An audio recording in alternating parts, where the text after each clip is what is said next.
असं स्वप्नातही कधी वाटलं नसतं.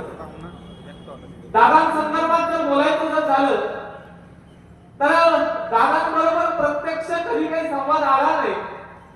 कारण आमच्या आदरणीय सुद्धा गायकर साहेबांच्या माध्यमातून या सगळ्या गोष्टी होत होत्या.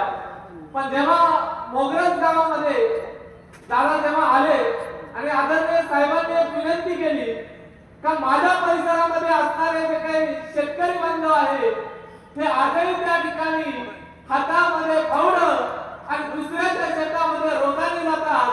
दादा इथं परिवर्तन जर करायचं असेल तर हे पिंपळगाव खान धरण निर्माण झालं पाहिजे आणि दादांनी ते स्वप्न पूर्ण केलं. त्याचा आज माझ्यासारखा सामान्य कार्यकर्ता आज दुसऱ्याच्या शेताची मदतीने जाताना दिसला असता तर फार मोठं कार्य दादांनी या ठिकाणी केलेलं पाहावयास मिळत आहे.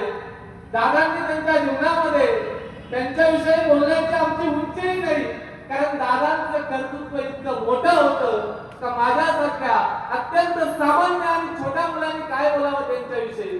दादांच्या जर वेळेसंदर्भात जर बोलायचं जर झालं, आम्ही पुस्तकातून विद्यार्थ्यांना फक्त वेळेचं महत्त्व शिकवतो, पण दादांनी तळागाळातील प्रत्येक अबलांपासून तर वृद्धांपर्यंत प्रत्येक मुलाला वास्तववादी जीवनामध्ये वेळेला किती महत्त्व असतं हे या ठिकाणी शिकवलेलं आहे.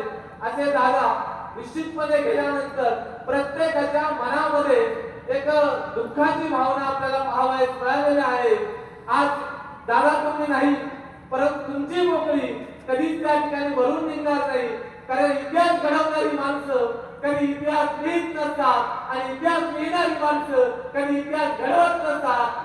आदरणीय दादा यांच्या सारखं कार्य ना भूतकाळात झालं ना भविष्यकाळामध्ये सुद्धा होणार.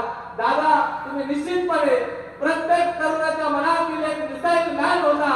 तुम्ही त्या ठिकाणी अमर त्या ठिकाणी राहणार आहे.